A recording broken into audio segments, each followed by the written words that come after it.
जय जगन्नाथ प्रिय दर्शक बंधु मु आपणक प्रिय एस कान्हा सत ना कल्पनार आउ एक अध्याय रे मु आपणक स्वागत करुच्ची। आसंतु स्टोरीटी आरंभ करिबा। अनेक दिन तलर कथा पाखापाखि 8 वर्ष हेब सेतबले मु गाँ रे रहुथाए। दोल समय रातिरे मु खाई पी घरे शोइथिली।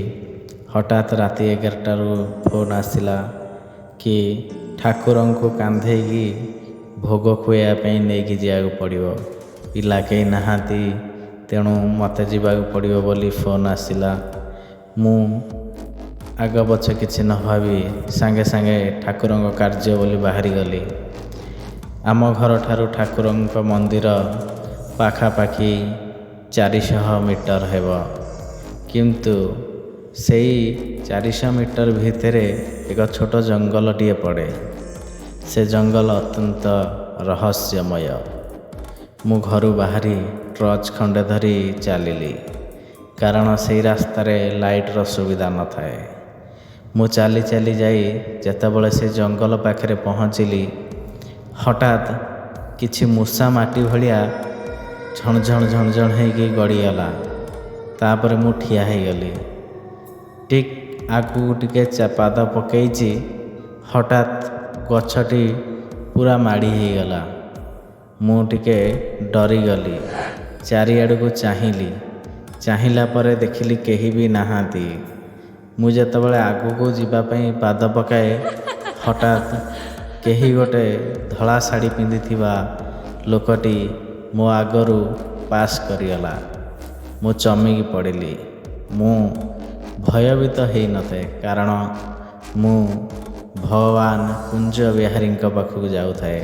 से मो मनरे भय नथिला। तेणुकरी मु प्रभु को सेठी स्मरण करी जेतेबेले आगू को पाद पकाए, हठात देखिली चारिआड़ पूरा नॉर्मल हो जाइथिला। कौनसी भी शब्द नथिला कि किछि नथिला। गोटे शांत परिवेश हो जाइथिला एवं जो भयर वातावरण खेली जाइथिला ताहा क्षणक मात्रे ठीक हो जाइथिला। आ मु जाई प्रभुंक पाखरे पहुँची तांको मुंडियाटे माइली। आउ जेतेबेले मोर बड़ भाई मानकु मु कुहे से कथा, से माने कहले, अरे तू कहीं एते बाट आसुथलु एकुटिया, तू आमको सिना डाकी देई थांतु। सेई पटरे केही भी एका जाआंतिनी, कारण बहुत वर्ष पूर्वे सेतबेले मु भी जन्म होई नथिली। जणे युवती सेठी सुइसाइड करथिले।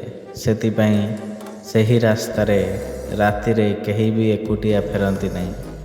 चाहेले भी काहाकू सांगेरे धरिक आसंती, कारण एका जाउथिबा लोक को सी बहुत हैरान करे। से दिन भगवान को कृपारू मोर किछि हेलानी। ये थिला आजिर आउ गोटे अध्याय सत ना कल्पना। आपण मानकू केमिति लागिला कमेंट माध्यम रे हमको निश्चिंत जणेबे। जय जगन्नाथ।